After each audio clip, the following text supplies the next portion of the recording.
Hello, welcome students. તો આપણે અત્યારે સંયોજિત વિધેય છે એના એક્સ્ટ્રા સમ છે થોડાક હજી બાકી જે સ્ટડી કરવાના છે. તો લાસ્ટ ટાઈમ મેં તમને હોમવર્કમાં સમ આપેલો હતો, એ ફટાફટ આપણે સોલ્વ કરી લઈએ પછી આગળ વધીએ. ક્વેશ્ચન એવો હતો કે વિધેય એફ એ ટુ બી માટે એવું એક વિધેય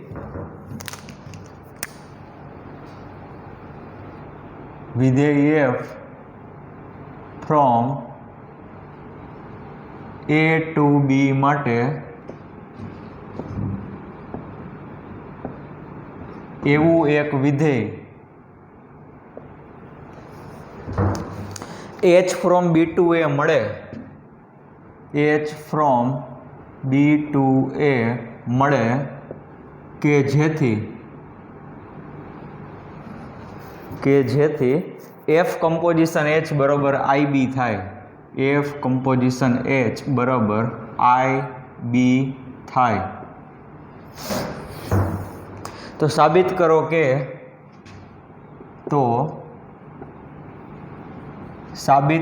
કે f એ B માં વ્યાપ્ત છે. f એ B માં વ્યાપ્ત છે. ચાલો, ઘણા બધા સ્ટુડન્ટ્સના મને સોલ્યુશન મળ્યા છે, જણાવીને આનંદ થાય છે કે હવે આવડી ગયું છે તમને બધાને થિયરી બેઝડ ક્વેશ્ચન. રેડી? ચાલો, સાવ સિમ્પલ છે. તમારે શું સાબિત કરવું છે ભાઈ? થોડુંક વિચારો કે એફ છે એને મારે સાબિત કરવું છે કે વ્યાપ્ત છે, અને વ્યાપ્ત છે એ હંમેશા કેમાં હોય? સહપ્રદેશમાં. તો એફનો સહપ્રદેશ બી છે. જો રેડી? તો વ્યાપ્ત વિધેયની જે વ્યાખ્યા છે એ મુજબ આપણે પહેલાં ધારણા કરી લઈએ કે for every y belongs to B માટે બીમાં વ્યાપ્ત છે, તો આપણે શું કરશું કે બીની અંદર જેટલા પણ વાય છે એ બધાને સંગત મને ગણ એની અંદર કોઈ ઘટક એક્સ મળશે કે જેથી એફ ઓફ એક્સ બરોબર વાય થાય. તો આપણે પહેલાં એ ધારણા કરી લીધી કે બીની અંદર વાય છે. રેડી? તો ફોર એવરીનો લખશો તો ચાલશે, પહેલાં ખાલી ધારણા કરી લે કે બીની અંદર કોઈ વાય નામનો ઘટક છે. તો આપણે આમ લખીએ કે ધારો કે વાય બિલોંગ્સ ટુ બી, ધારો કે y બિલોંગ્સ ટુ બી. ચાલો, હવે શું કીધું છે તમને કે h ફ્રોમ બી ટુ એ મળે છે, એટલે આ f છે ને એને સંગત તમને બીજું એક વિધેય આવડવા મળે છે. જો ખાસ ધ્યાન આપજો, h છે એ તમને બીજું એક વિધેય મળે છે, કીધેલું છે કે વિધેય જ છે. તો હવે વિચારો કે ગણ બી ની અંદર એક y નામનો ઘટક છે, મેં લઈ લીધો. હવે આ y નામનો ઘટક છે ગણ બી માં છે. હવે h નો જે પ્રદેશ છે ને એનો h નો જે પ્રદેશ છે એ કયો ગણ છે? બી. તો એનો મતલબ કે વાય છે ને આવડા બી ની અંદર બેઠેલો હશે પ્રદેશમાં, અને હવે આ h છે વિધેય છે એવું કીધેલું જ છે.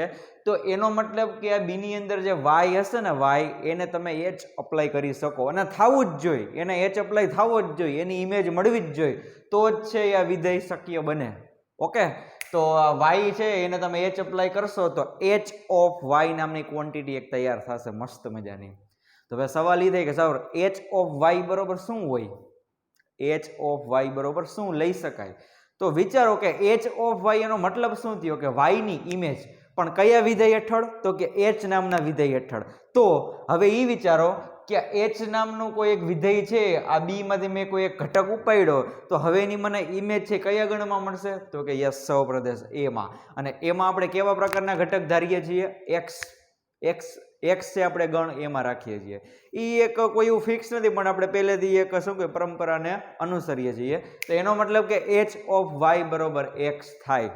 રાઈટ? અહીંયા સુધીનું ક્લિયર બધાને? ચાલો, તો હવે જુઓ, ધારો કે y બિલોંગ્સ ટુ બી. તો હવે હું લખું છું કે હવે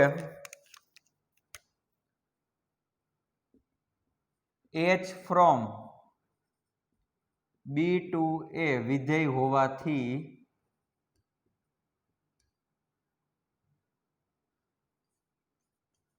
h ઓફ y બરોબર x થાય કે જ્યાં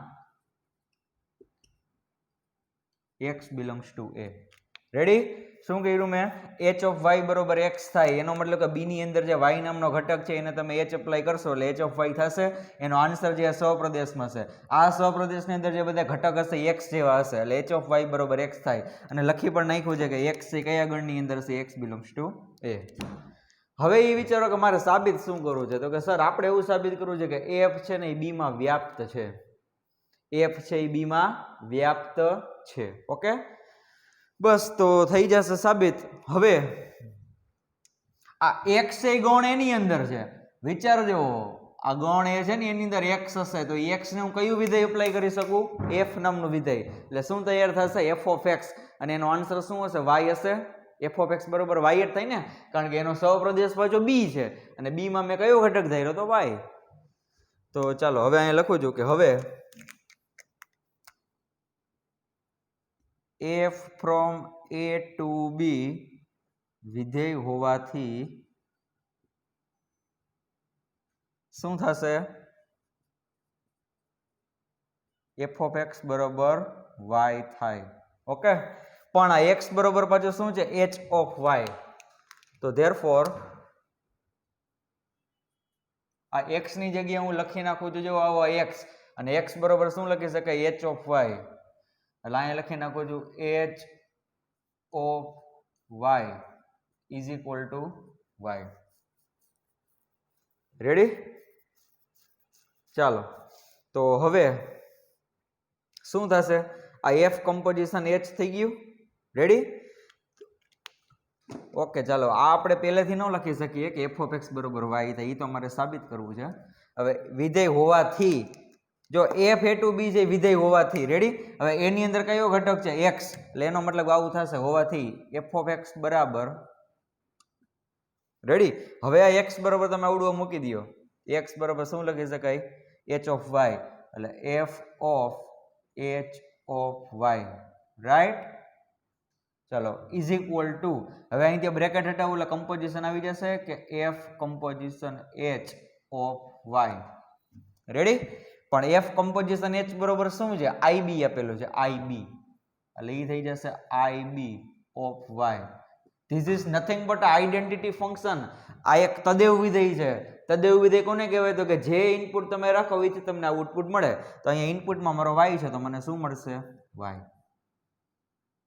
તો જોવો થઈ ગયું સાબિત. એટલે પહેલેથી આપણે નહોતું લખવાનું, એ આપણી એક મિસ્ટેક હતી. પહેલેથી તમે કહી દો કે એફ ઓફ એક્સ બરોબર વાય થાય તો વ્યાપ્ત વિધેય તમે કહી જ દીધું. એ નહીં, વ્યાપ્ત તો મારે સાબિત કરવાનું છે. એટલે મેં શું કર્યું? મેં ખાલી એલએચએસ લઈ લીધું, એફ ઓફ એક્સ. રાઈટ? સમજાવી દઉં. ચાલો, મારે એફ છે એને બી માં વ્યાપ્ત સાબિત કરવું, એટલે બી ની અંદર મેં વાય નામનો ઘટક ધાર લીધો. રેડી? પણ આ વાય છે એ આપણા ગણ બી ની અંદર છે, જે એચ નો પ્રદેશ છે, એનો મતલબ કે વાય ને તમે એચ અપ્લાય કરી શકો. અને એચ ઓફ વાય બરોબર મેં એક્સ ધારી લીધા. શું કામે?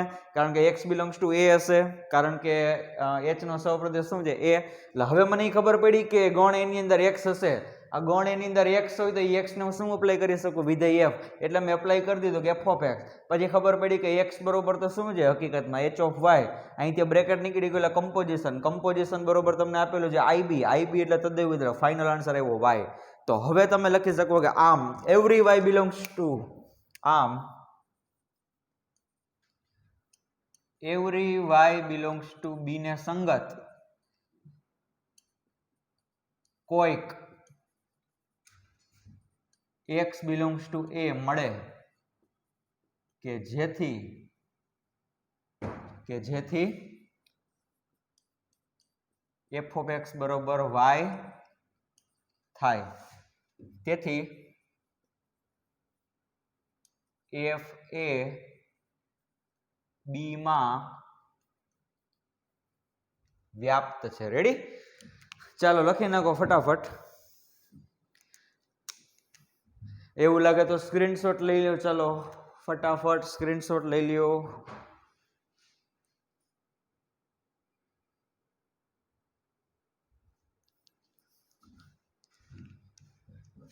ચાલો સ્ક્રીનશોટ લઈ લીધો.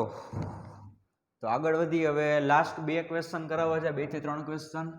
પછી પ્રતિવિધેય ઉપર જમ્પ મારવો છે. પણ એ પ્રતિવિધેય માટે સંયોજન છે એ બહુ એનો બેઝ જે છે સ્ટ્રોંગ હોવો જોઈએ. એટલા માટે આ બધી થિયરીમાં આપણે બધી માથાકૂટ કરીએ છીએ. રેડી? વિધેય છે આખો સમજવાનો વિષય છે. દાખલા ગણી નાખ્યા વિધેયના, એનાથી કોઈ તમે એમ ન કહી શકો મને વિધેય આવડી ગયું એમ. થિયરી બેઝડ સાચું છે. થિયરી આવડી ગઈ તો દાખલા તો આવડી જાય. ચાલો તો ભાઈ આગળ વધીએ. એવો ક્વેશ્ચન આપેલો છે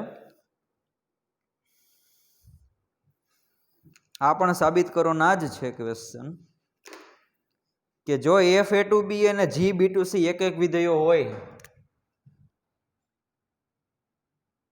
જો એફ ફ્રોમ એ ટુ બી અને જી ફ્રોમ બી ટુ સી એક એક વિધેયો હોય,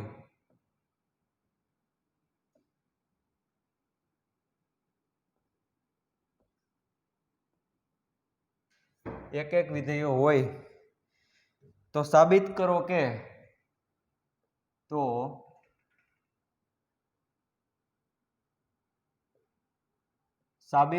કે ગોફ ફ્રોમ એ ટુ સી એક એક છે, ગોફ ફ્રોમ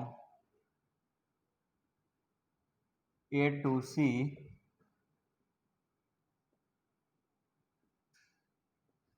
એક એક છે.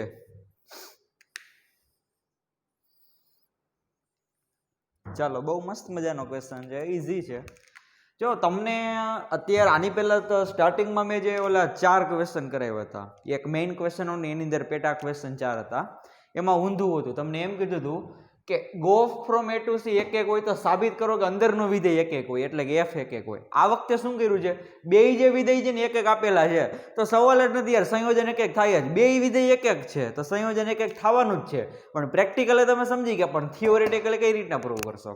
એટલે વેન ડાયાગ્રામથી તમારે બનાવવું હોય તો 3 ગણ લઈ લેવાના, એ બી અને સી. એ થી બી માં વિધેય એફ રાખવાનું, બી થી સી માં વિધેય જી રાખવાનું, અને એવી જ રીતના તમારે ગણમાં ઓલા વેન ડાયાગ્રામ દોરવાનો કે એફ એક એક હોય અને જી પણ એક એક હોય.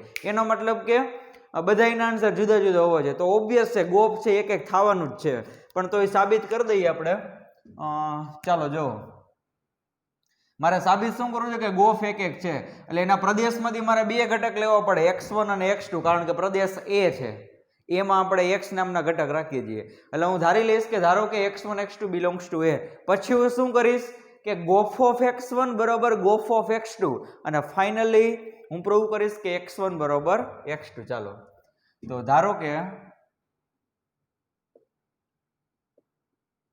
x1, x2 બિલોંગ્સ ટુ એ. ચાલો, બીજી ધારણા એ કરીએ કે ધારો કે મારે f ને એક એક પ્રૂવ કરવું હોય તો શું કરતો હતો કે f ઓફ x1 બરોબર f ઓફ x2. તો અહીંયા મારે ગોફ ને એક એક સાબિત કરવું છે. શું કરીશ કે ગોફ ઓફ x1 બરાબર ગોફ ઓફ x2. ચાલો, ધેટ ઇમ્પ્લાઇઝ, હવે અહીં ત્યાં કમ્પોઝિશન નીકળી જાય તો કયું સ્ટેપ આવે, તો કે g of f of x1 બરાબર g of f of x2. Okay, ચાલો હવે ફોકસ કરવાના ઉપર યાર, આ બધું મસ્ત થોડું આપ્યું છે. g છે એક એક છે, વિધેય g છે એક એક છે, એના જેવું તો દુનિયામાં કાંઈ ન થાય, કારણ કે આ બે બાજુથી g કેન્સલ થઈ ગયા. કરવાના નથી લીટા તાણીને, ખાલી યાદ રાખવાનું છે. ચાલો, તો બંને બાજુથી જો g નીકળી જાય તો વધશે ખાલી f ઓફ x1 બરાબર f ઓફ x2. ઓકે, ચાલો હવે ફરી પાછું તમને એ ખ્યાલ આવ્યો કે સર અહીંયા બે બાજુ એફ એફ દેખાય છે, શું હું કેન્સલ કરી નાખું? તો મેં તમને એમ કીધું કે જરાક રકમમાં જુઓ, તો બધાય રકમમાં જેવું તો ખબર પડી કે સાહેબ એફ પણ કેવું છે એક એક છે, એટલા માટે બે બાજુથી એફ એફ નીકળી જાય તો વધશે શું ખાલી x1 બરોબર x2. રેડી? તો આમ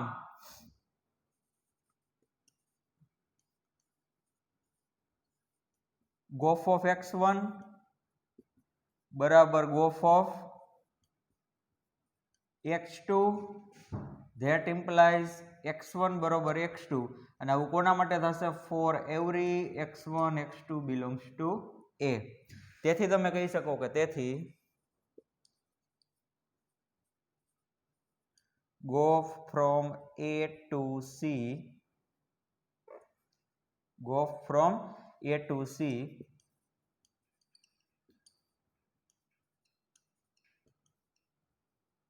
એક એક વિધેય છે. સમજાઈ ગયું? સાવ સહેલું હતું. મારે ગોફને એક એક સાબિત કરવું હતું તો મેં ધારી લીધું કે ગોફ ઓફ x1 બરોબર ગોફ ઓફ x2. x1 અને x2 જે ઓબ્વિયસ છે કે એમાં પ્રદેશમાંથી લેવાના હોય. પછી 1 by 1 ચાલ્યો ગયો, કમ્પોઝિશન કાઢ્યું એટલે બ્રેકેટ આવી ગઈ, બે બાજુથી g cancel. Okay okay okay, બધામાં રીઝન મેન્શન કરી દઈએ ને. કારણ કે g from b to c એક એક છે.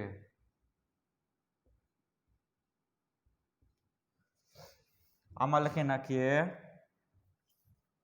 સોરી નીચેનામાં લખવાનું હતું. જી તમે કેન્સલ ક્યાં કર્યું? આવડા સ્ટેપમાં કર્યું ને એટલે અહીંયા રીઝન લખવું પડે. ચાલો, કારણ કે જી એક એક છે, ખાલી જી લખી નાખો તોય ચાલે. અને આમાં લખી નાખીએ, આમાંથી તમે એફ કેન્સલ કરો ને આવડા સ્ટેપમાં, કારણ કે એફ એક એક છે. એ બધું આપેલું હોવું જોઈએ રકમમાં, આપેલું જ છે. જોવો, ચાલો ફટાફટ લખી નાખો. આના જેવો જ બીજો ક્વેશ્ચન સોલ્વ કરી નાખીએ. સ્ક્રીનશોટ લઈ લેવાનો અને પછી લખવાનું છે ફેસબુકમાં. આ બધી જેટલી પણ મહેનત કરીએ છીએ એ બધી તમારા માટે છે ભાઈ. ચાલો,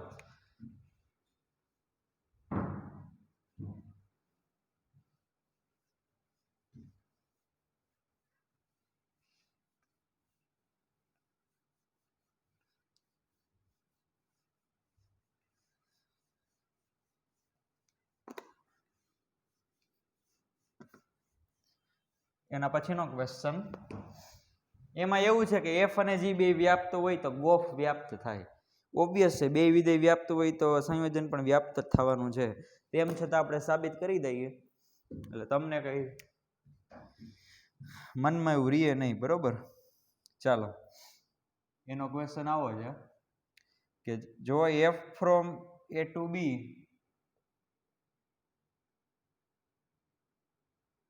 અને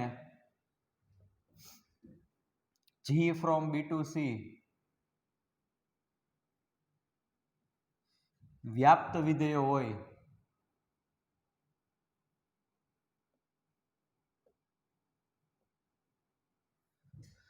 તો સાબિત કરો કે ગોફ ફ્રોમ એ ટુ સી. તો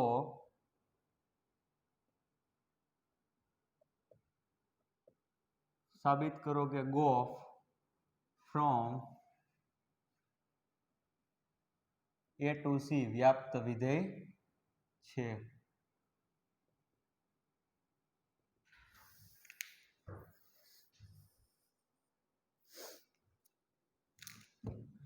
ઓકે, સ્ટાર્ટ કરીએ. ચાલો, મારે પ્રૂવ શું કરવું છે કે ગોફ વ્યાપ્ત છે, એટલે એના સહપ્રદેશમાં આપણે એકાદો ઘટક ધારી લેવાનો. કે ધારો કે જો એનો સહપ્રદેશ સી છે ને, તો સી માં આપણે ઝેડ ધારીએ કે ધારો કે ઝેડ બિલોંગ્સ ટુ સી. હવે જુઓ, ઝેડ છે એ સી માં છે અને જી નો સહપ્રદેશ પણ કયો છે? સી. તો સી ની અંદર કયો ઘટક હશે? ઝેડ હશે.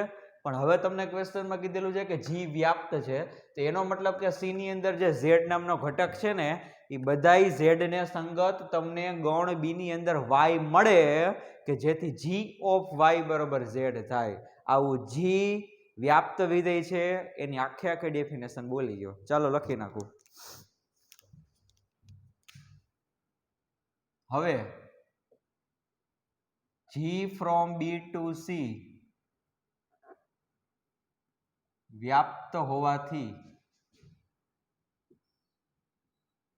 શું થશે? જો સી ની અંદર મેં ઝેડ તો ધારી લીધેલો છે. વ્યાપ્ત હોવાથી every z belongs to c ને સંગત કોઈક, હવે આમાં જે ઘટક હોય એને સંગત અહીં પ્રદેશમાં મળે ને તમને, તો બી ની અંદર કયો ઘટક હશે? વાય. સંગત કોઈક વાય બિલોંગ્સ ટુ બી એવો મળે કે જેથી એ પ્રદેશનું જે ઘટક છે એને તમારે અપ્લાય કરવાનું. કયું વિધેય? તો કે જી જોઈ ને. આન્સર તમને શું મળે? સૌપ્રદેશની અંદર જે ઘટક લીધો એ ઝેડ, જેથી જી ઓફ વાય બરોબર ઝેડ થાય. જો 1 by 1 સાવ સિમ્પલ છે, કોઈ ગોખવા જેવી કોઈ વસ્તુ જ નથી. એક વખત તમે ક્વેશ્ચન સમજી લ્યો એટલે પછી ગમે ત્યારે તમને પૂછે તો આવડી જ જાય. આમાં કઈ નવું કઈ છે જ નહીં. નથી કોઈ વિધેય, નથી કઈ વિચારવા જેવું, ખાલી આખું થિયરી ઉપર જે વ્યાખ્યા તમને આવડતી હોય એટલે પછી તમારે વિચારવાનું છે કે કઈ રીતના સાબિત કરતું જવું. રેડી? ડન. હવે પાછો એ ક્વેશ્ચન થાય કે બી ની અંદર મેં કયો ઘટક ધાર્યો? વાય. ચાલો, તો આ બી ની અંદર વાય ઘટક હશે, તો ઈ બધાય વાય ને સંગત ગણ એની અંદર કયો ઘટક હશે? યસ, એક્સ નામનો ઘટક હશે. શું કામ એવું થશે? કારણ કે એફ છે એ પણ વ્યાપ્ત વિધેય આપેલું છે. રેડી? તો ચાલો હવે હું લખું છું કે હવે એફ ફ્રોમ એ ટુ બી વ્યાપ્ત હોવાથી શું થશે કે બી ની અંદર જેટલા પણ વાય છે હોવાથી એવરી વાય બિલોંગ્સ ટુ બી ને સંગત કોઈક એની અંદર કોઈક એક્સ નામનો ઘટક મળશે, કોઈક એક્સ બિલોંગ્સ ટુ એ એવો મળે કે જેથી શું થશે?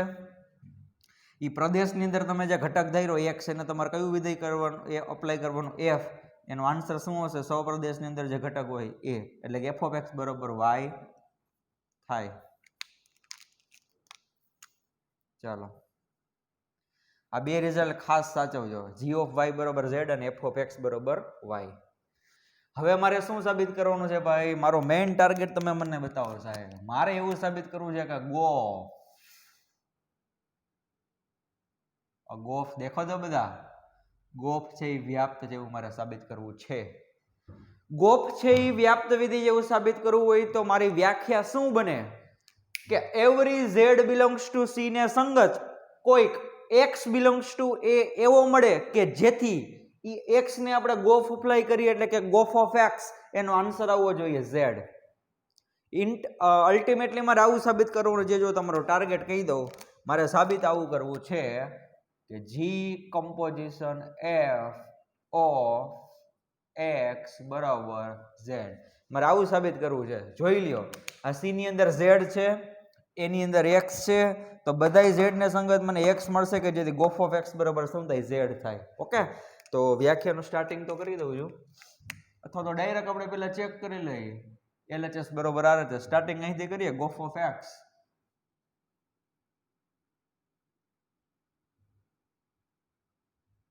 ઇઝ ઇક્વલ ટુ શું થઈ જશે? G of F of x is equal to, ચાલો પણ એફ ઓફ એક્સ બરોબર શું લખી શકાય મિત્રો? વાય. એટલે શું થઈ જશે? આ G of Y is equal to, પણ જી ઓફ વાય બરોબર શું લખી શકાય? ઝેડ. એટલે કેવું મસ્ત મજાનું છે, સાવ સિમ્પલ. એફ ઓફ એક્સ બરોબર વાય લખી શકાય, એ તમે હમણાં વ્યાખ્યામાં કીધેલું હોય, કારણ કે એફ વ્યાપ્ત છે. જી ઓફ વાય બરોબર ઝેડ થાય, એ આપણે લખી નાખ્યું. શું કામ? કારણ કે જી વ્યાપ્ત છે. તો તમારે જે સાબિત કરવાનું તે થઈ ગયું. અરે ગોફ ઓફ એક્સ બરોબર ઝેડ, તો ગોફ ઓફ એક્સ બરોબર ઝેડ. ફરી પાછું અહીં લખી નાખ્યું કે ધેરફોર ગોફ ઓફ એક્સ બરોબર ઝેડ.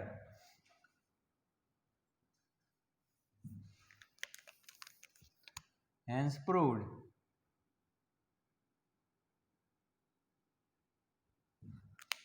ફાઇનલી ટેકાવી દઈએ આપણું મેંગો વાળું સ્ટેટમેન્ટ કે આમ every z belongs to c ને સંગત કોઈક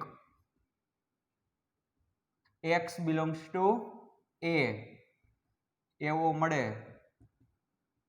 છે. યસ, મળે જ છે. કે જેથી ગોફ ઓફ એક્સ બરાબર ઝેડ થાય છે. અને તમે એટલા માટે કહી શકો કે તેથી ગોફ ફ્રોમ એ ટુ સી વ્યાપ્ત વિધેય છે.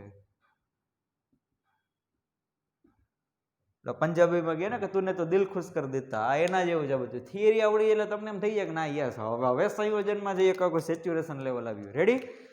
તો ચાલો, અત્યારે જે લાસ્ટ બે ક્વેશ્ચન કરે એવી કેવા હતા કે એફ અને જી બે વ્યાપ્ત હોય તો ગોફ વ્યાપ્ત હોય, અને એવી જ રીતના આ એફ અને જી બે વ્યાપ્ત હોય તો ગોફ છે એ પણ વ્યાપ્ત થાય. તો તો જેટલી પણ ઝીણી ઝીણી વસ્તુ છે એને એક આમ શું કહેવાય કે નોટ્સ કરીને બહુ મસ્ત મજાનું લખ નાખવાનું. પહેલા આપણે એવું ભણી ગયા કે ગોફ વ્યાપ્ત હોય તો બહારનું વિધેય વ્યાપ્ત થાય. એક ક્વેશ્ચન એવો કરી ગયા કે ગોફ એક એક હોય તો અંદરનું વિધેય એક એક થાય. એટલે એમાં ગોફ ને એવું લખવાનું નહીં. વિધેયનું સંયોજન વ્યાપ્ત હોય તો બહારનું વિધેયનું સંયોજન એક એક હોય તો અંદરનું એક એક કમ્પલસરી થવું જ જોઈએ. અને પછી એમ લખ નાખવાનું કે જે બે વિધેયનું સંયોજન આપણે કરીએ છીએ એ બંને વિધેય એક એક હોય તો સંયોજન એક એક થાય. એ બંને વિધેય વ્યાપ્ત હોય તો સંયોજન વ્યાપ્ત થાય. That's it. Okay, done. તો ચાલો આનો પણ સ્ક્રીનશોટ લઈ લ્યો, પછી આગળ વધીએ આપણે.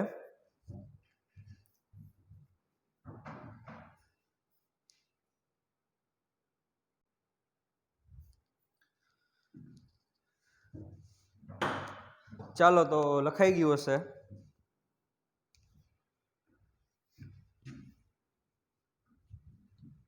હવે ફાઇનલી બે દાખલા છે એ પૂરા કરીને પ્રતિવિધિ સ્ટાર્ટ કરીશ.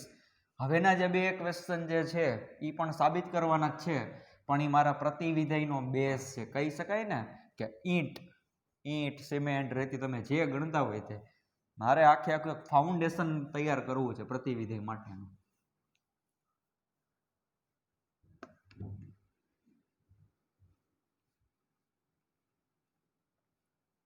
જેવી તો એ વસ્તુ છે જ નહીં. તમે ઇન્ટરેસ્ટ લ્યો એટલે બહુ મસ્ત મજાનો આખો કોન્સેપ્ટ છે. ચાલો તો હવે ભાઈ એવું કહેવા માંગે છે આપણે ગણિત શાસ્ત્રી કે જો a is not equal to 5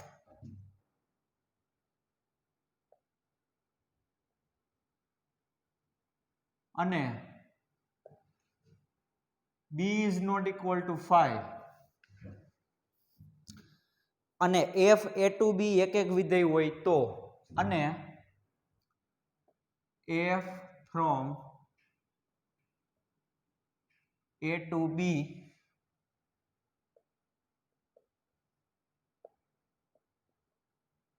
એક એક વિધેય હોય તો સાબિત કરો કે કોઈક વિધેય હોય તો સાબિત કરો કે કોઈક વિધેય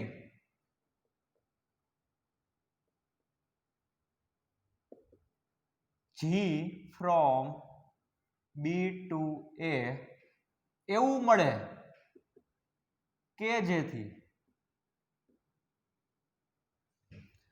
જેથી ગોફ બરોબર ia થાય. કે જેથી ગોફ બરાબર ia થાય. વિચારો કઈ રીતના કરશું. તમને એમ કીધું છે કે f છે એક એક છે અને ગોફ છે તમને એવું મળશે કે જેથી g એવું મળશે કે જેથી ગોફ બરોબર ia થાય. તો જો કઈ રીતના કરશું.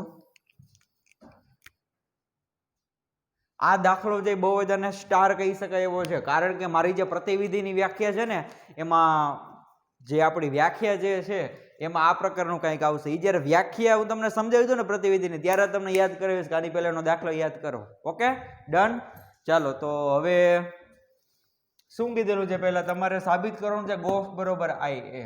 ઓકે, ચાલો હવે f a ટુ b છે ને એક એક વિધેય હોય તો તમને એમ કીધેલું છે. ચાલો તો આપણે લખીએ કે f from a to b એક એક વિધેય છે. આ f છે એક એક વિધેય એનો મતલબ શું થયો? હે છોકરાઓ, આ f છે એક એક વિધેય એનો મતલબ શું થયો? કે સર પ્રદેશના બધાય ઘટક છે ને બધાયને સંગત ઇમેજ જુદી જુદી હોય. તો એને હું આવી રીતના પણ લખી શકું. જો f છે એક એક વિધેય છે, તેથી every x belongs to a ને સંગત ગણ એની અંદર જેટલા પણ x હશે બધાયને સંગત કોઈકની નિશાની આવી છે કોઈક y belongs to b એમાં મળે, y belongs to b એવો મળે કે જેથી x ને તમે f અપ્લાય કરશો કે જેથી f of x બરોબર y થાય. ઓકે, અને આ જુદી જુદી જે ઇનપુટ મૂકશો ને તે બધાના આન્સર જુદા જુદા જ હશે, વાય જ હશે. ઓકે, એટલે માની લો કે x1 હોય તો એનો આઉટપુટ y1, x2 હોય તો y2. એ પ્રકારનું તમે થોડુંક ઇમેજિન કરો, કારણ કે f છે એ એક એક વિધેય જેવું કીધેલું જ છે. જો વ્યાપ્તમાં હું ઊંધું સાબિત કરું છું, સહપ્રદેશમાંથી કોઈ ઘટક પકડું એને સંગત મને કોઈ પ્રદેશમાં મળે, પણ વિધેય બનવા માટે શું થાય, એક એક બનવા માટે શું હશે કે એની અંદર જેટલા પણ ઘટક x હશે બધાને સંગત કોઈક y બેઠો હશે, કેમાં, ગણ b ની અંદર, કે જેથી f of x બરાબર શું થાય, y થાય. આ મેં શું કર્યું છે, મને ક્વેશ્ચનમાં એમ કીધેલું છે કે f એક એક છે એટલા માટે આ બધું મેં લખી નાખ્યું. રેડી? તો હવે વિચારો શું કરું, ચાલો તમને લોકોને ઓકે હવે મારે એવું સાબિત કરવું છે કે મને કોઈક બીજું વિધેય આવું મળે છે. કેવું? g from b to a. અહીંયા ખાસિયત શું છે ખબર આ ક્વેશ્ચનની? f નો જે પ્રદેશ અને સહપ્રદેશ છે ને a અને b, ઈ આમાં રિવર્સ થઈ જાય છે. જો f નો સહપ્રદેશ b છે ને તો ઈ b છે ને g નો પ્રદેશ થઈ જશે, અને f નો પ્રદેશ a છે તો g નો સહપ્રદેશ a થઈ જશે. આ એનું મેઇન હિન્ટ કહેવાય, કી પોઈન્ટ કહેવાય ને, કે આ ક્વેશ્ચનને મારે યાદ રાખવો હોય અથવા તો સમજવું હોય તો પહેલા આવડી આ વસ્તુ થોડીક જોવી પડે કે f અને g છે ને એ બેમાં પ્રદેશ અને સહપ્રદેશ છે ને ઇન્ટરચેન્જ હોવો જોઈએ. રેડી? તો હવે જોવો શું કરશું આપણે, ચાલો. ઓકે, હવે આપણે છે ને i એને ડિફાઇન કરી દઈએ. i a એટલે શું છે? i એટલે તદ્દિવ વિધેય છે. ચાલે ન લખો તો પણ તોય લખવું તો લખી નાખો કે i a of x બરાબર ax, અને આવું કોના માટે થશે? for every x belongs to a. યાર i a એટલો મતલબ શું થયો? તદ્દેવ વિધેય છે, એના પ્રદેશ ઉપર જ તદ્દેવ વિધેય હોય, એટલે ઇનપુટ તમે x લેશો તો આઉટપુટ x જ મળશે, અને આવું બધા x માટે થશે. કયા બધા x માટે? તો કે ગણ a ની અંદર હોય ને એના માટે. રેડી? ફાઇન. ચાલો હવે જુઓ, હવે તમને એમ કીધું છે કે બીજું વિધેય g એવું મળે તો એ પણ લખી નાખે. ચાલો, તો કે હવે વિધેય g from b to a એવું મળે કે જેથી એના જે પ્રદેશની અંદર જેટલા પણ y હોય ને, કારણ કે પ્રદેશ એનો b છે, કે જેથી every y belongs to b ને સંગત કોઈક x belongs to a મળે, કે જેથી શું થશે? તો કે તમે જે b ની અંદર y ધાર્યો ને એને તમારે g એપ્લાય કરવાનું, કે જેથી g of y બરોબર x થાય. g of y બરોબર શું થાય? x થાય. ઓકે, ચાલો જો, તો હવે મારે ફાઇનલી પ્રૂવ શું કરવાનું છે કે ગોફ બરોબર i a. તો ચાલો સ્ટાર્ટ કરીએ કે ગોફ ઓફ x ડાયરેક્ટ તો ગોફ બરોબર i a નો થાય ને, કારણ કે i એક વિધેય છે ને આવડું એ વિધેય જ છે. કઈક ઇનપુટ તો ઇનપુટ ને વિધેય એપ્લાય કરવાનું હોય, એટલે ગોફ ઓફ x બરોબર શું થઈ જશે? g of f of x is equal to f of x બરોબર શું આપેલું છે? y. ચાલો f of x બરોબર y એટલે આવું થઈ જશે g of y, અને પછી g of y બરોબર શું છે? x. એટલે g of y બરોબર શું થઈ ગયું? x. તો શું થયું? જો ફાઇનલી સાબિત કે therefore ગોફ ઓફ x બરોબર x. હવે અહીંથી બે રસ્તા છે. તમે વિચારો કે યાર વિધેય ગોફ એવું છે કે ઇનપુટમાં તમે જે રાખો છો ને એ જ તમને આઉટપુટમાં મળે છે, તો એનો મતલબ કે ગોફ છે નહીં તદેવું વિધેય હોવું જોઈએ, તો જ આવી શક્યતા થાય, તો જ આવું રિઝલ્ટ મળે કે ઇનપુટમાં જે રાખો એ જ તમને આઉટપુટમાં મળે. એ તો ખ્યાલ આવ્યો ને? અહીંયા ઇનપુટમાં મારો x છે તો એ જ આઉટપુટમાં મને x મળે છે, એનો મતલબ કે ગોફ છે એ તદેવ હોય, અને તદેવનો સંકેત શું છે? i. એનો મતલબ કે ગોફ બરોબર i. પછી ચેક કરી લેવાનું કે ગોફનો પ્રદેશ શું છે, તો કે f નો જે પ્રદેશ હોય તે, f નો પ્રદેશ કયો છે? a. એટલે i a લખવું પડે, ખાલી i નો કોઈ મિનિંગ નથી. રેડી? ઓકે, અને એમ જો ખબર ન પડે તો x બરોબર મેં આવડું રાખ્યું હતું i a x, એ તમારે લખવું હોય તો લખી નાખો કે therefore ગોફ ઓફ x બરોબર i a of x. હવે તો એમ કયો કે ઇનપુટ બે સરખા છે, વિધેય બે જુદા જુદા છે, અને ઇમેજ સરખી મળી. તો આવું ત્યારે જ થાય કે એ બે વિધેય પણ સેમ હોવો જોઈએ. સિમ્પલ છે યાર, ઇનપુટ બે એક સરખા જ છે, અહીંયા એક છે તો અહીંયા એક છે, વિધેય બે જુદા જુદા અપ્લાય કર્યા અને પાછી ઇમેજ સેમ મળી. ઇનપુટ સરખા, વિધેય જુદા જુદા, આઉટપુટ સેમ. આવું ત્યારે જ પોસિબલ થાય કે એ બંને વિધેય એક સરખા જ હોવા જોઈએ, તો જ એની ઇમેજ છે એક સરખી મળે. ઓકે, તો એનો મતલબ કે ગોફ બરોબર આ એ થવું જ જોઈએ. તો ધેરફોર ગોફ બરાબર આઈ એ.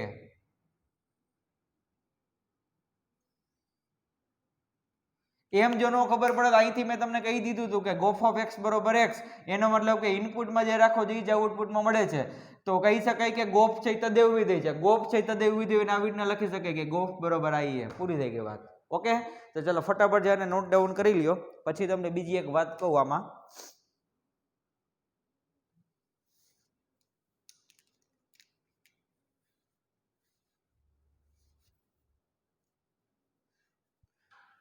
જોવો, આમાં એક કી પોઈન્ટ તો મેં તમને કહી દીધો કે એફ અને જી નો પ્રદેશ અને સ્વપ્રદેશ બે શું હોવો જોઈએ? આડાવડા હોવા જોઈએ. અને બીજી વાત એ કે આમાં એફ છે ને એક એક વિધેય હતું અને પછી તમને જી છે ને B2 એ એવું મળે કે જેથી ગોફ બરોબર શું થાય? આઈ એ થાય. તો હવે વિચારો, હું અહીંયા એક એવો કેસ લઉં છું. જો આ એ આ મારો પ્રદેશ છે અને આ બી આ શું છે? આપણો સ્વપ્રદેશ. આને હું વિધેય એફ અપ્લાય કરવાનો છું. એફ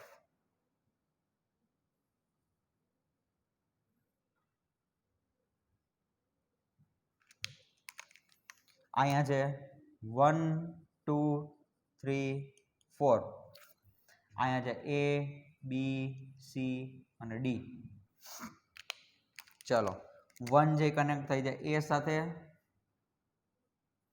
2 છે એ કનેક્ટ થઈ જાય B સાથે, 3 છે કનેક્ટ થઈ જાય C સાથે અને 4 છે કનેક્ટ થઈ જાય D સાથે. રેડી? તો અને G છે ને વિધેય G એ આનું ઊંધું હશે આમ. એમાં ABCD અહીં જેવી છે 1 2 3 ઉપર અહીં આવી જશે. રેડી? એ મગજમાં વિચારી રાખજો. હવે આપણે પ્રૂવ કરીએ. ચાલો કે ગોફ ઓફ એક્સ બરોબર એક્સ, કે તમે ગોફ નામનું વિધેય જે છે એમાં તમે જે ઇનપુટ રાખશો ને એ જ તમને આઉટપુટમાં મળશે. ઓકે, તો ગોફ નો પ્રદેશ પ્રદેશ શું થાય? Can anybody tell me please? G of G of અહીંયા લખું છું. ચલો, ગોફ ફ્રોમ એફ નો જે પ્રદેશ હોય ગોફ નો પ્રદેશ થાય એટલે કે એ, અને જી નો જે સ્વપ્રદેશ હોય ને, જી નો સ્વપ્રદેશ ઈ તમારો ગોફ નો સ્વપ્રદેશ થાય. તો જી નો સ્વપ્રદેશ એ.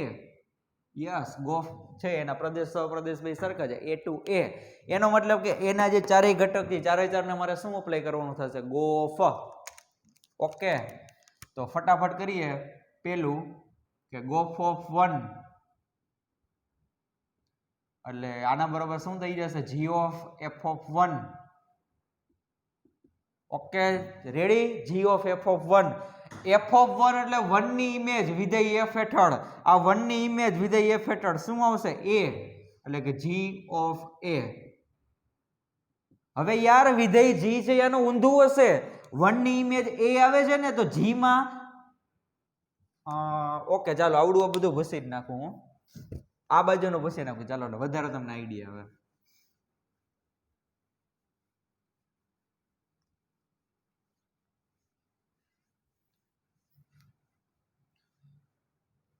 આ બધું અહીંયા ફરી બાજુ લખી નાખું છું. વિધેય G ની વેન ડાયાગ્રામ છે ને એ પણ ડ્રો કરી દો. ચાલો,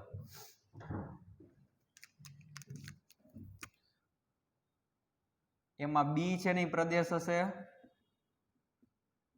અને A છે ને શું હશે? સ્વપ્રદેશ. અને કયા વિધેય હેઠળ કયું વિધેય આપણે અપ્લાય કરવાના છીએ? હવે વિધેય G.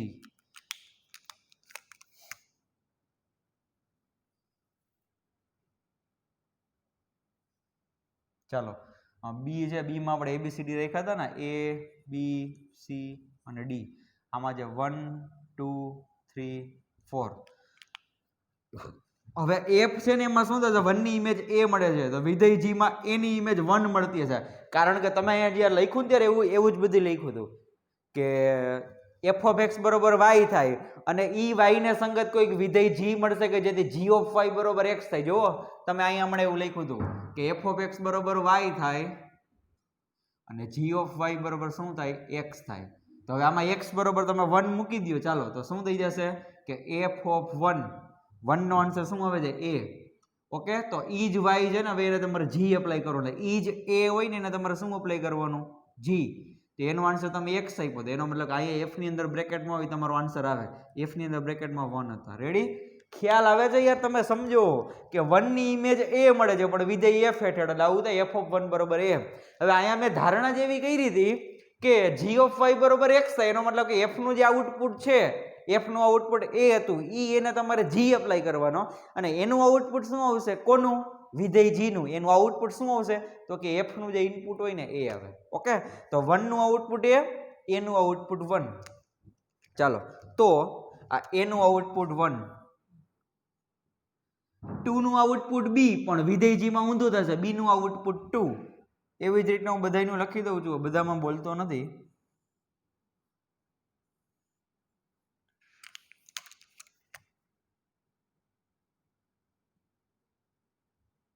ચાલો હવે જો આપણે ઓલા બધાની કેલ્ક્યુલેશન કરીએ. અહીંયા 2 માં કરી દઉં છું, બાકીનામાં તમે ચેક કરી લેજો. ગોપ છે એ તો એ ટુ એ થવાનું છે, તમને ખ્યાલ છે કે જી કમ્પોઝિશન એફ ક્યાંથી ક્યાં થશે? એ ટુ એ. અને આમે તદેવ વિધેય હોય ને એનો પ્રદેશ સપ્રદેશ ભાઈ સરખા જ હોય તો જ એને તદેવ કહેવાય. ચાલો તો શું થશે? ગણ એની અંદર પેલો ઘટક કયો છે? આ રહ્યો. ગણ એની અંદર પેલા 1 2 3 4 થી 1 2 3 4 બધાને આપણે ગોફ અપ્લાય કરવાનું છે. તો ગોફ ઓફ 1, તો આવું થશે કે G of F of 1, F of 1 એટલે 1 ની ઇમેજ, 1 ની ઇમેજ વિધેય એફ હેઠળ શું આવશે? એ. એટલે એ થઈ જશે જી ઓફ એ, અને જી ઓફ એ એટલે એની ઇમેજ વિધેય જી હેઠળ, એની ઇમેજ 1. તો જોવો ઇનપુટમાં જે રાખ્યું એ તમને આઉટપુટમાં મળે છે. આવું બધાય માટે જ આવું છે, 2 3 4 બધાય માટે. ચાલો ચેક કરી લઈએ કે ગોફ ઓફ 2 બરાબર જી ઓફ એફ ઓફ 2 બરાબર જી ઓફ બી બરાબર 2. ચેક કરી લ્યો. એફ ઓફ 2 એટલે 2 ની ઇમેજ બી, અને બી ની ઇમેજ શું આવશે? 2 આર્યું. રેડી? તો આવી જ રીતના ડાયરેક્ટ 3 અને 4 માટે હું ડાયરેક્ટ લખી નાખું છું કે ગોફ ઓફ 3 બરાબર ડેશ ડેશ. ડેશ તો ન લખી શકાય કારણ કે ડેશ એટલે તો આ બે હરખા હોય એવું થાય, પણ અહીંયા કંઈક ક્વેશ્ચન માર્ક આવશે, એ તમે પૂરી દીધું. આનો આન્સર શું આવશે? 3. અને એવી જ રીતના ગોફ ઓફ 4 બરાબર question mark is equal two question mark is equal two 4. તો આવું ક્યારે બન્યું? જોવો વિધેય ગોફ છે ને એના 4 ઇનપુટ છે, એ 4 માટે શું થાય છે? તો કે એનું જે ઇનપુટ રાખશો ને એ જ તમને આઉટપુટ મળશે. 2 તો આઉટપુટમાં 2, 3 તો આઉટપુટમાં 3, 4 તો આઉટપુટમાં 4. એટલા માટે ગોફ છે તદેવ છે. પણ આ ગોફ છે તદેવ બન્યું ક્યારે? તો કે એફ ના પ્રદેશ અને સપ્રદેશ, જી ના પ્રદેશ અને સપ્રદેશ બે આડાવડા હતા. માની લો કે અહીંયા વિધેય જી માં કોઈક નવો એકાદો ગણ આવી ગયો સી, તો એવું કહી ન શકે કે ગોફ બરોબર આઈ થાય, તદેવ વિધેય થાય. It is not needed. એ જરૂરી નથી, પણ પ્રદેશ અને સપ્રદેશ બે આડાવડા કરી નાખ્યા ને તો થયું. ઓકે, એટલે પહેલો જ કી પોઈન્ટ મેં તમને એ કીધો હતો કે વિધેય એફ અને જી ના બે પ્રદેશ અને સપ્રદેશ છે બે ઇન્ટરચેન્જ હોવા જોઈએ. પછી બીજું ઈ કે એફ છે ને એક એક હોવું જોઈએ, કારણ કે પહેલા તો તમે વિધેય એફ એપ્લાય કરવાના છો ને, પછી તમે જી એપ્લાય કરશો. શું કામ એવું થવું જોઈએ? જો માની લ્યો કે એફ છે એક એક નથી, તો આવું કંઈક થશે. ફોર એક્ઝામ્પલ લઉં છું, બાકી તો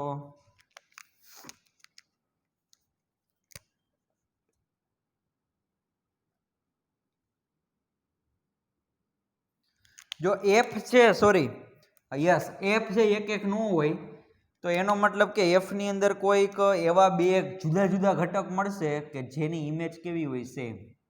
તો અહીંયા મેં 3 અને 4 બેયની ઇમેજ સરખી રાખી દીધી. શું રાખી દીધી? સી.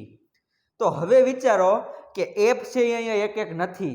હવે આનો ઊંધું જી તમે વિચારો છો, તો જીનો આ રહ્યો, જીનો પ્રદેશમાં લખેલા છે. હવે જોજો, હવે જોવા જેવી થશે.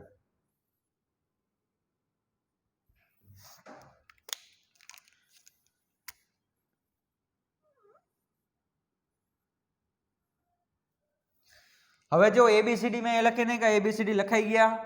1 નું આઉટપુટ એ તો એનું આઉટપુટ 1 લખેલું છે. 2 નું આઉટપુટ બી તો બી નું આઉટપુટ 2 લખેલું છે. 3 નું આઉટપુટ સી તો સી નું આઉટપુટ 3. સી નું આઉટપુટ 3, પણ સી નું આઉટપુટ 4 પણ મળશે. તો સી નું આઉટપુટ છે એ 4 પણ મળશે તમને. ઓકે, અહીંયા જ ખબર પડી કે સાહેબ વિધેય જી છે એ પોસિબલ જ નથી. શું કામે? કારણ કે સી ના તમને બે આન્સર મળે છે. ઇનપુટ એક હોય ને આઉટપુટ બે હોય, કોઈ દિવસ વિધેય ન બને. અને બીજી જોવા જેવી વાત ઈ કે અહીંયા ડી છે એ કોઈ સાથે કનેક્ટ જ નથી થતો, તો ઈવડો એ જ ડી છે અહીંયા પણ કોઈ સાથે કનેક્ટ નહીં થાય. તો એનો મતલબ કે પ્રદેશનો એક ઘટક ખાલી રહી ગયો જોડાયા વગરનો. How is it possible? કઈ રીતના વિધેય જી બને? ઓકે, તો અહીંયા તમને એવું જ કીધું હતું, જો કે એફ છે એક એક વિધેય હોય તો તમને વિધેય જી એવું મળશે કે જેથી ગોફ બરોબર આઈએ થાય. શું એની કન્ડિશન શું હતી? કે એફ એક એક હોય તો, એટલે એફ છે ને એમાં જેટલા ઇનપુટ છે ને બધા આઉટપુટ જુદા જુદા મળવા છે, તો જ તમને વિધેય જી છે એનું ઊંધું એવું મળે કે જેથી ગોફ બરોબર આઈએ થાય. એટલે આ ક્વેશ્ચન છે ને બહુ હું ઇમ્પોર્ટન્સ આપું છું, કારણ કે આ મારી વ્યાખ્યા છે પ્રતિવિધેયની. એ જ્યારે આવશે ત્યારે તમને કહીશ કે જો આપણે બધી સ્ટડી કરી ગયા. ઓકે, પેલો કીવર્ડ ઈ કે એફ અને જી બેના પ્રદેશ સૌપ્રદેશ આડાવડા હોવો જોઈએ. પછી બીજું ઈ કે પેલા જે તમે અંદરનો વિધેય છે એફ છે એક એક હોવું જોઈએ, તો જ ગોફ બરોબર આઈએ થાય. જો એફ છે એ જ એક એક ન હોય ને તો જિંદગીમાં કોઈ દી દુનિયામાં જી નામનું વિધેય અસ્તિત્વ જ ન ધરાવે. વિધેય જી પોસિબલ જ ન થાય. કઈ રીતના પોસિબલ થાય? આ આડાવડું છે એટલા માટે હો, પ્રદેશ અને સ્વપ્રદેશ આડાવડું છે એટલા માટે. બાકી આ કદાચ ગણ સી કરી નાખું તો ભાઈ ચેક કરવું પડે, તો તમે 100% એવું ન કહી શકો કે જી મળે ન મળે. એ વોટ એવર તમે લોકો ચેક કરી લેજો. પણ એફ અને જીના પ્રદેશ અને સ્વપ્રદેશ આડાવડા હોય તો એફ છે ફરજિયાત એક એક હોવું જોઈએ, તો જ તમને નવું વિધેય બીજું એકાદું જી મળે. ઓકે, તો જ જી નું અસ્તિત્વ હોય, બાકી જી નું અસ્તિત્વ જ ન હોય. અને ફાઇનલ તમને ગોફ છે કેવું મળશે? તદેવ વિધેય મળશે. રેડી? તો આનો સ્ક્રીનશોટ તો તમે લઈ લીધેલો જ હતો, આ તો ખાલી સમજાવવા માટે હતું. Okay, ready? ચાલો આના પછીનો ક્વેશ્ચન જે સોલ્વ કરીએ આપણે.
ઓકે, ચાલો નેક્સ્ટ ક્વેશ્ચન એવો છે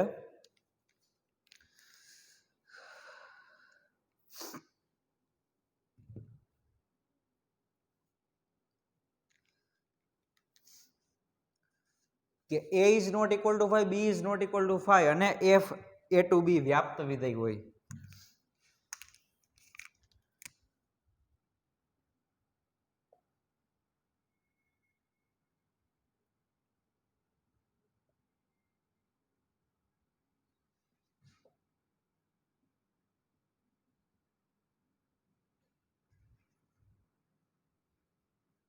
f કેવું હોય? વ્યાપ્ત વિધેય.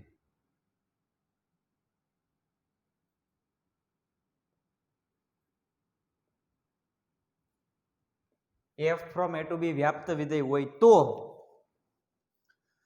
સાબિત કરો કે વિધેય g b to a, તો સાબિત કરો કે વિધેય g from b to a એવું મળે કે જેથી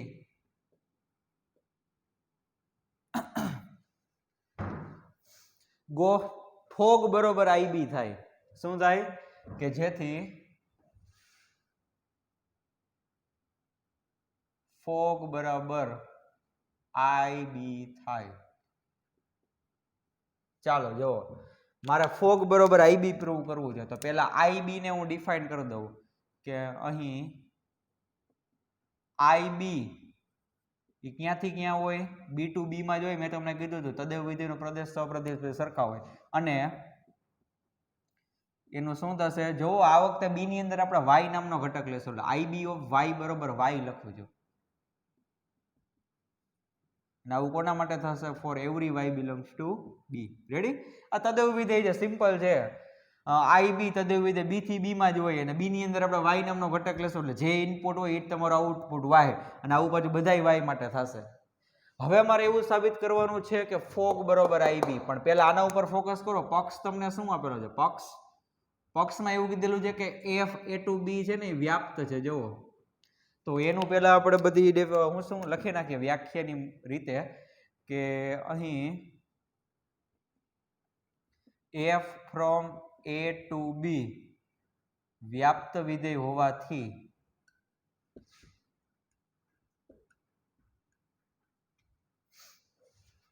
શું થશે? તો કે એવરી વાય બિલોંગ્સ ટુ બી ને સંગત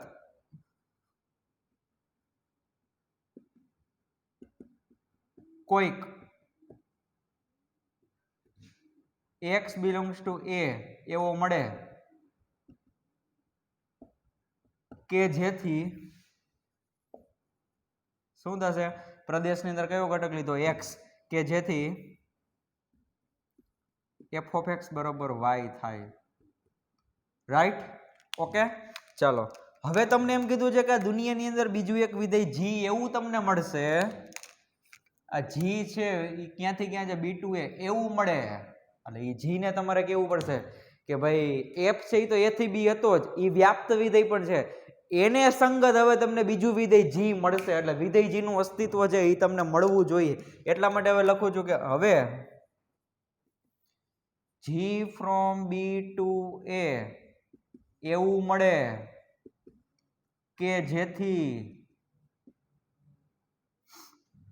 જો બી ની અંદર આપણે વાય નામનો ઘટક લીધો હતો તો જી નો પ્રદેશ બી છે તો બી ની અંદર જેટલા પણ વાય હોય ને એ બધાયના કંઈક આઉટપુટ મળવા જોઈએ આ ગૌણ એની અંદર, તો જ વિધેય જી મળ્યું કહેવાય. ઓકે, તો હવે હું લખું છું વિધેય જી એવું મળે કે જેથી એવરી વાય બિલોંગ્સ ટુ બી ને સંગત કોઈક એક્સ બિલોંગ્સ ટુ એ એવો મળે કે જેથી શું થશે? કયો છે મને કે બી ને તમે જી એપ્લાય કરો કે જેથી જી ઓફ વાય બરોબર એક્સ થાય. ઊંધું છે, એફ ઓફ એક્સ બરોબર વાય તો આને જી એપ્લાય કરો તો જી ઓફ વાય બરોબર એક્સ. બે આડેવડું ચેક કરી લેજો. ઓકે, હવે મારે પ્રૂવ એવું કરવાનું છે કે ફોગ બરોબર આવી બી. ચાલો તો ફોગ ને આપણે મેદાનમાં લઈ આવીએ. હવે ડાયરેક્ટ તો ન થાય ને. હવે અહીંયા કોઈ એક્સ લખતા નહીં, ખોટી મૂર્ખામી એવી કરતા નહીં, કારણ કે ફોગ છે ફોગ એનું ઇનપુટ શું હોઈ શકે? તો પહેલા તો તમને એ ખબર હોય જોઈએ કે ફોગનો પ્રદેશ અને સૌપ્રદેશ શું થાય. ચાલો તો પહેલા હું છે ને ફોગને જ ડિફાઇન કરી દઉં કે ફોગ ક્યાંથી ક્યાં છે. લાસ્ટ ક્વેશ્ચનમાં પણ તમે લોકો છે ને એ કરી નાખજો. લાસ્ટ આની પહેલાના ક્વેશ્ચનમાં શું હતું? ગોફ હતું ને, ગોફ. તો ગોફ છે ક્યાંથી ક્યાં હતું? એ થી એ હતું અને એની અંદર મેં કયો ઘટક ધાર્યો હતો? દર વખતે હું એ જ સોરી એક્સ જ ધારું હતું. જો આર્યો એની અંદર એક્સ, એટલા માટે મેં ગોફ ઓફ એક્સ રાખ્યો હતો ત્યાં. પણ આ વખતે જો અહીંયા ફોગ નથી, સોરી ગોફ નથી, ફોગ છે. તો ફોગ જે ક્યાંથી ક્યાં થાય? તો કે અંદરના વિધેયનો પ્રદેશ એટલે કે જી નો પ્રદેશ આર્યો બી, બહારના વિધેયનો સપ્રદેશ એટલે બહારનું વિધેય એફ છે એટલે એફ નો સપ્રદેશ શું છે? બી. માટે હવે ફોગ ઓફ વાય કરવું પડશે. ફોગ ઓફ વાય શું કામે? તો કે તમે તો બી ની અંદર વાય ધાર્યા હતા ને આર્યા. બી ની અંદર કેવા ઘટક હશે? વાય નામના ઘટક. ફોગ ઓફ વાય બરાબર f of g of y બરાબર. ચાલો જી ઓફ વાય બરાબર શું લખી શકાય? એક્સ. એટલે શું થઈ જશે? F of x. અને એફ ઓફ એક્સ બરોબર પાછું શું લખી શકાય? વાય. રેડી? તો થઈ ગયું સાબિત.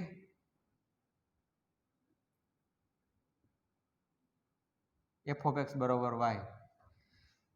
Therefore f composition g of y બરાબર વાય બરોબર પાછું શું લખી શકાય આઈ બી ઓફ વાય એટલે કે તદેવ વિધેય.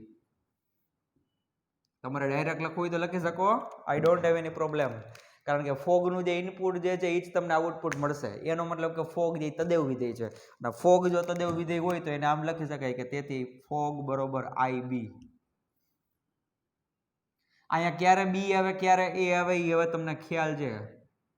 આ એવું ગોખી નહીં નાખવાનું કે આઈ એ જ આવે, એ આના ઉપર ડિપેન્ડ કરે. ફોગનો પ્રદેશ શું છે ને એના ઉપર. રેડી?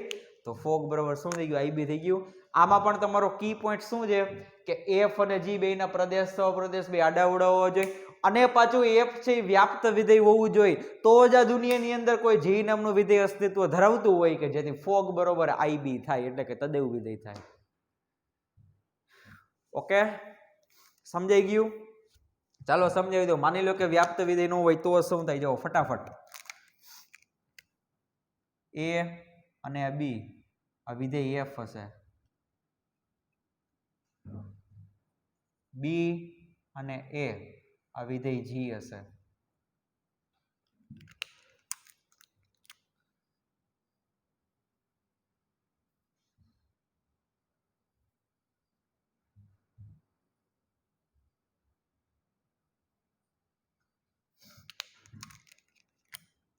વન 2 3 4 એ બી સી ડી.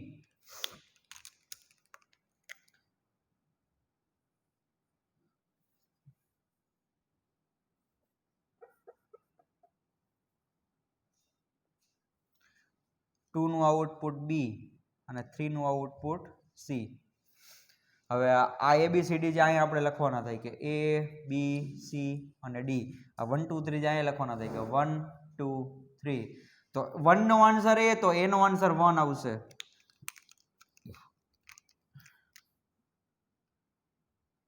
2 નો આન્સર બી તો બી નો આન્સર 2 આવશે.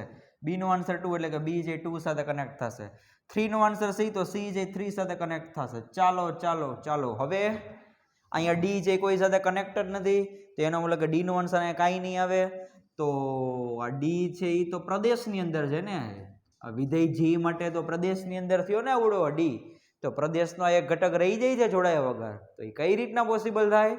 એનો મતલબ કે જીનું અસ્તિત્વ ન હોય. પણ જીનું અસ્તિત્વ ક્યારે ન થયું?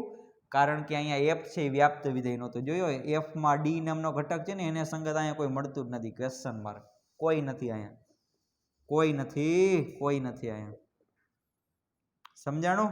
તો એફ વ્યાપ્ત હોય ને તો જ જીનું અસ્તિત્વ મળે. અને બીજું જોવા જેવું ઈ કે અહીંયા એફ મેં જે બનાવ્યો હતો ને અહીંયા એફ, બીજું તમને કહી દઉં ચાલો સાથે સાથે બે વાત પૂરી થઈ જાય.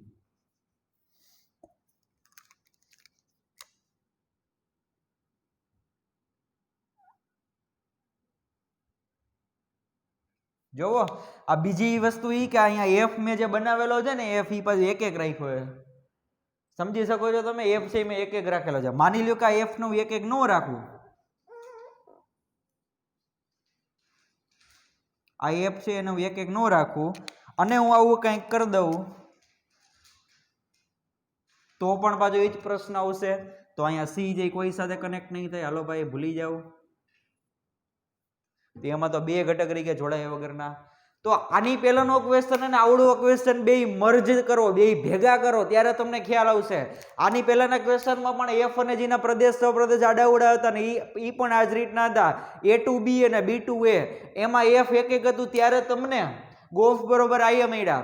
અહીંયા એફ છે વ્યાપ્ત છે ત્યારે તમને ફોગ બરોબર આઈ બી મળ્યા. બેયમાં તમને સંયોજન છે તદેવ વિધેય મળે છે. પણ ક્યારે મળે છે? કે જ્યારે એફ એક એક હોય અને એફ વ્યાપ્ત હોય. જો ભાઈ એક એક ને કાઢી નાખો તો પણ વિધેય જીનું અસ્તિત્વ નથી. આની પહેલાના ક્વેશ્ચનમાં જોઈ ગયા. જો એફ છે વ્યાપ્ત ન હોય તો પણ જીનું અસ્તિત્વ નથી. એનો મતલબ કે જીનું અસ્તિત્વ તમારે રાખવું હોય પણ વિધેય જી તમને ખબર હોવી જોઈએ. આવા પ્રકારનો હોવો જોઈએ. પ્રદેશ અને સહપ્રદેશ આડાઅવળા હોવા જોઈએ. અહીંયા પાછો નવો ગણ લઈ આવતા નહીં કે સી અને ડી એમ નહીં. આ એ થી બી તો આ બી થી એ. એવા પ્રકારના વિધેય જીનું અસ્તિત્વ ત્યારે જ મળે કે જ્યારે એફ છે એક એક હોય અને ઈ જ એફ વિધેય જે વ્યાપ્ત હોય તો જ તમને જી બી થી એ મળે. અને ઈ પણ પાછો કેવો મળે કે એના સંયોજનના વિધેયનો આન્સર તદેવ વિધેય થાય. તો આજના લેક્ચરમાં અમારા 2 ક્વેશ્ચન છે લાસ્ટ, આને ખાસ ઇમ્પોર્ટન્સ આપજો. ફરી પાછું એક વખત ક્વિક રિવિઝન કરાવી દઉં કે f a to b હોય તો તમને g નામનું વિધેય b થી a મળશે, પણ એ ક્યારે મળે કે જ્યારે f એક હોય અને g વ્યાપ્ત હોય. ઓકે, f એક હોય અને g વ્યાપ્ત હોય ત્યારે તમને g b થી a એવું મળશે કે જેથી એનું સંયોજન છે, એનો આન્સર શું આવે? તદેવ વિધેય આવે. બે બાજુનું સંયોજન. આની પહેલાના ક્વેશ્ચનમાં ગોફ કરી ગયા, આ વખતે ફોગ કરી ગયા. બે સંયોજનમાં તમને આન્સર શું મળ્યો? તદેવ વિધેય મળ્યો. Yes, this is the definition of inverse function. આજ આપણી વ્યાખ્યા છે પ્રતિવિધેયની, પણ એને આપણે નેક્સ્ટ લેક્ચરમાં જે સ્ટડી કરશું, નેક્સ્ટ લેક્ચરમાં ડાયરેક્ટ પ્રતિવિધેયનો કોન્સેપ્ટ સ્ટાર્ટ થશે. જરા પણ મિસ કરતા નહીં, કારણ કે પ્રતિવિધેય છે એ એવા પ્રકારનું છે લાઈક ઇન્વર્સ મેટ્રિક્સ. શ્રેણીક્રમ આપણે વ્યસ્ત ગોતી ગયા ને, એના જેવા જ બધી કેરેક્ટરિસ્ટિક આવશે અને ગુણધર્મ એના જેવા જ છે થોડાક. રેડી? તો નેક્સ્ટ લેક્ચરમાં આપણે જે પ્રતિવિધેય છે એ આપણે ભણવાના છીએ, પ્રતિવિધેયને સ્ટડી કરીશું. તો મળીએ નેક્સ્ટ લેક્ચરમાં. Thank you.